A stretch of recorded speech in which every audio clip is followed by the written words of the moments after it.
This way, first part of the Europe is over. Socialism in Europe is over. So this is the second part. अब हम करेंगे Russia को discuss करेंगे. मैंने starting में बताया ना कि 2 पार्ट्स हैं इस चैप्टर के, socialism in Europe and the Russian revolution. Europe की मैंने सारी ओवरऑल आपको सारी पोजीशन बता दी कि किस तरह से सोशलिस्ट शुरू हो गए थे वहाँ पे रिवोल्ट करना, जहाँ लोगों की गरीबों की हेल्प करना. Now we will discuss the second part, Russian empire. तो ये जो पर्सन है ये रशिया का मेन किंग है, इसका नाम सार निकोलस टू है. अब इसका हम देखेंगे कि इसकी वजह से what type of ruler was he, और किस तरह से इसने रशिया के लोगों को परेशान किया था, and how the people they revolted against this सार निकोलस टू. तो ये ऑटोक्रेटिक रूलर था, ठीक है, प्रॉपर ये रूल कर रहा था. तो रशिया जैसे हमने देखा ये मैप में, it was a very big empire. Major जो रिलीजन था रशिया का वो था रशियन ऑर्थोडॉक्स क्रिश्चियनिटी. और the empire was also included Catholics, इसके मतलब क्रिश्चियनिटी के अलावा कैथोलिक्स, प्रोटेस्टेंट, मुस्लिम्स, बुद्धिस्ट, ये लोग भी. थोड़ी सी इंट्रोडक्शन है regarding Russia. Now we will see कि इकोनॉमी और सोसाइटी कैसी थी रशिया की. Majority of the people were, population जितनी थी एग्रीकल्चरिस्ट थे. 85% जो पॉपुलेशन थी earn their living from the agriculture. Cultivators produced for the market as well as for their own needs. Means कुछ एक्स्ट्रा भी वो प्रोड्यूस कर रहे थे, सरप्लस भी मार्केट में जो बेच रहे थे. So Russia was a major exporter of grain. Industries were in pockets, pockets means very less, बहुत कम थी. Prominent industrial areas were Saint Petersburg and Moscow. Means हर जगह पे इंडस्ट्रीज नहीं थी, सिर्फ ये 2 एरियाज थे स्टार्टिंग में where the industries were there. इसके अलावा क्राफ्ट्समैन, कुछ हाथ से बना रहे वाली चीज़ें were also present. In 1890s में मैनी फैक्ट्रीज वर सेटअप, और फिर प्रोग्रेस हो गई, ठीक है, और फॉरेन इन्वेस्टमेंट इंक्रीज होगी. वो उसके पीछे रीज़न क्या था, रेलवे नेटवर्क. जैसे जैसे रेलवे नेटवर्क जो था वो एक्सटेंड कर रहा था, कोल प्रोडक्शन जो थी डबल हो रही थी, आयरन स्टील ये सारा कुछ कर 4 टाइम्स ज़्यादा बढ़ना लगा, क्योंकि रीज़न क्या था, इंडस्ट्रीज बढ़ती ही जा रही थी. सो व्हेन इंडस्ट्री इंक्रीज्ड तो फिर प्रॉब्लम्स आ गई जो यूरोप में हम फेस कर रहे थे. Most industries was the private property of the industrialist. Second problem, government supervise them to ensure minimum wages and limited hours of work.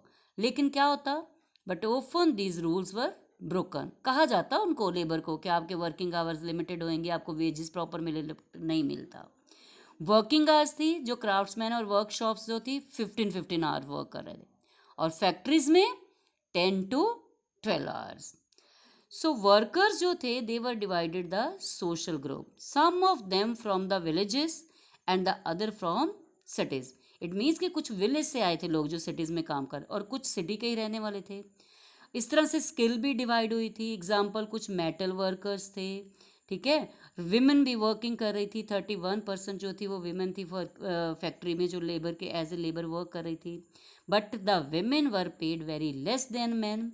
So division among the workers can be seen in the dress and manner too. तो role of the worker associations, जैसे फिर हमने Europe के discuss करा, like the same favour associations बनी workers की वहाँ पे भी. वर्कर्स फॉर्म देयर एसोसिएशन किस लिए, to help the members in times of unemployment. इसके अलावा in spite of the divisions workers unite to strike. अगर किसी के साथ किसी तरह की कोई प्रॉब्लम आती है तो ये लोग स्ट्राइक कर देते if they disagreed with the employers. So strikes took place frequently in the textile industries in 1896 to 97 and metal industries in 1902. So here it is explained कि जो रशिया ना, वहाँ के जो पीजेंट्स जो थे ना, ये थोड़े से डिफरेंट थे पूरे यूरोप से. कैसे, Russian peasants were the landless. इनके पास अपनी ज़मीन बहुत कम थी, रेंट के ऊपर वर्क कर रहे थे. But they wanted land of the nobles. तो ये उनकी यही डिमांड थी कि हमें लैंड ओनर्स बनना है. ये जो नोबल्स हैं, जो लैंड ओनर जिन्होंने हड़प की हुई हैं, इनसे हमने ज़मीनें वापस खींचनी हैं.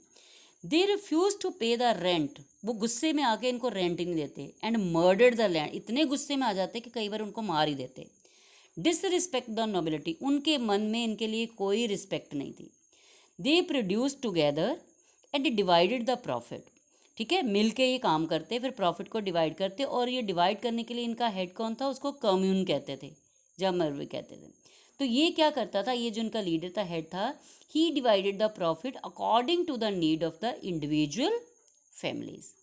तो इस तरह से रशिया में धीरे धीरे चेंजेस आ रही हैं। तो सोशलिज्म किस तरह से आया? Socialism began in Russia by the peasants as well as the workers. ये ही लोग एक्सप्लॉयट होते हैं हमेशा।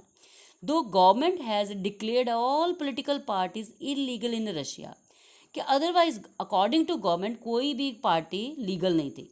अगर कोई भी बनाता तो उसको इलीगल करके उनको पनिशमेंट मिलती, लेकिन फिर भी इन्होंने पीजेंट्स ने और वर्कर्स ने अपनी पार्टीज बना ली। इन 1898 में the Russian social democratic workers party was founded. It set up a newspaper, mobilized workers and organize strikes. ये इसके वर्क थे कि न्यूज़पेपर में लोगों को इंस्पायर करते दूसरे अपने वर्कर्स को, जहाँ वर्कर्स तो दूसरी दूसरी जगह पे भेजते कि जाके दूसरों को इंस्पायर करो, जहाँ स्ट्राइक्स कर देते। सो इन 1900 में they form the socialist revolutionary party, peasants ने, और ये डिमांड क्या कर रहे थे?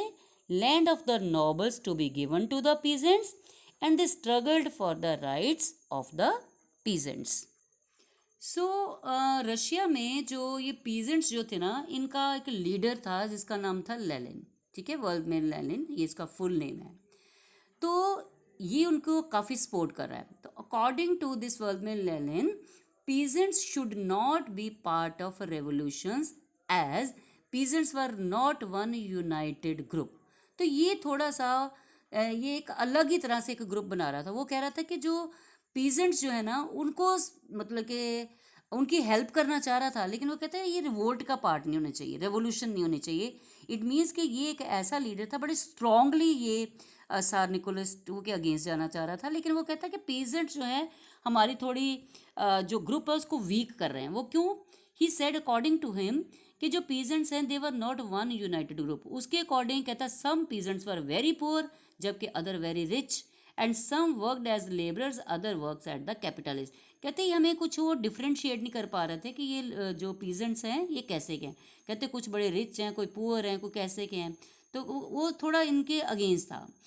According to Lenin, in the repressive society like tsarist Russia, the party should be disciplined and should control the number and quality of its member. ये कहता था कि जो रिवोल्ट करे ना इसके अगेंस्ट, वो कुछ लोग जो है काफ़ी डिसिप्लिन्ड होने चाहिए, एजुकेटेड होने चाहिए, कि स्ट्रांगली जो है वो डरे ना किसी तरह से, तो वो इस गवर्नमेंट के अगेंस्ट जाए।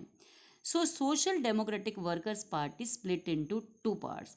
तो ये जो इसकी पार्टी थी ना, उसके टू पार्ट्स हो गए। एक पार्ट का था बोल्शेविक, सेकंड था मेंशेविक। ये जो बोल्शेविक जो थी ना, ये लेनिन का ग्रुप था। तो ये लेनिन जो था, इसने अपनी मेजॉरिटी ऑफ जो ग्रुप जो था, इसमें कैसे लोग लिए? वही एजुकेटेड और थोड़े स्ट्रॉन्ग से लोग। एंड वो किसके आइडियाज़ के साथ जो बिलीव कर रहे थे? मार्क्स, ठीक है, ये भी एक सोशलिस्ट हुआ है। So they believed in the light knit group of the revolutionaries. वो ऐसे रेवोल्यूशनरीज चाहते थे कि वही एक लिमिटेड सा ग्रुप, लेकिन कंट्रोल्ड, डिसिप्लिन्ड, एजुकेटेड। जो मेंशविक ग्रुप था ना, जिसके जो मार्टोव जो जिसका लीडर था, ये माइनॉरिटी ग्रुप था।